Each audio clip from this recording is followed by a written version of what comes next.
switch on, takes a moment to boot up. This is what we do every morning. We generally leave it on the entire shift. It has a 12-hour battery, so.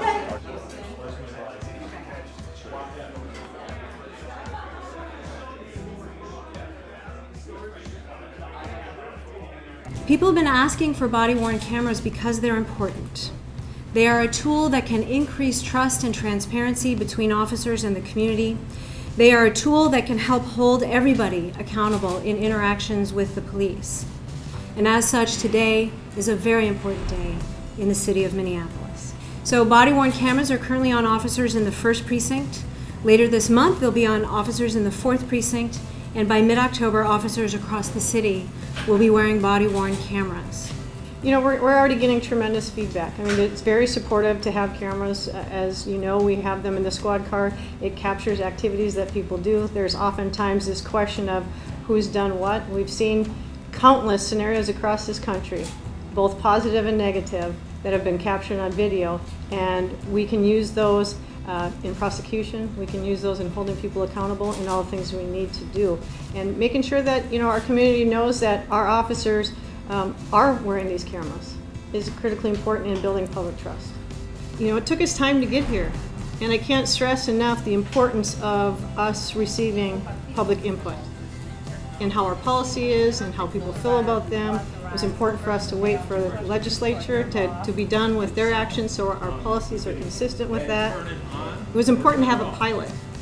It's not as simple to just put a body camera on an individual and everything works fine in one city, then it should work in another.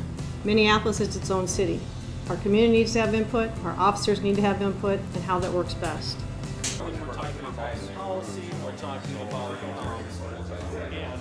We tried to mimic our squad video policy, so any traffic stops, any suspicious vehicle stops, encounters with people who are actually stopping on the street.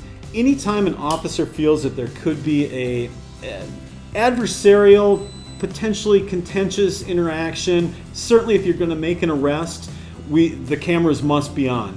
It's when you start coming down in scope, it's possibly a report call where you want to gather information, that's when the officers really have that discretion involved.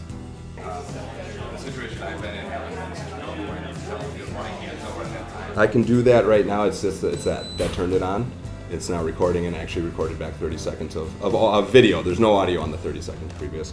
Turn it off and hold it for I believe 4 seconds. Gives me another beep. And it also does that double beep that happened when it started. It does that every 2 minutes. So if you forget to turn it off, you will be reminded at some point.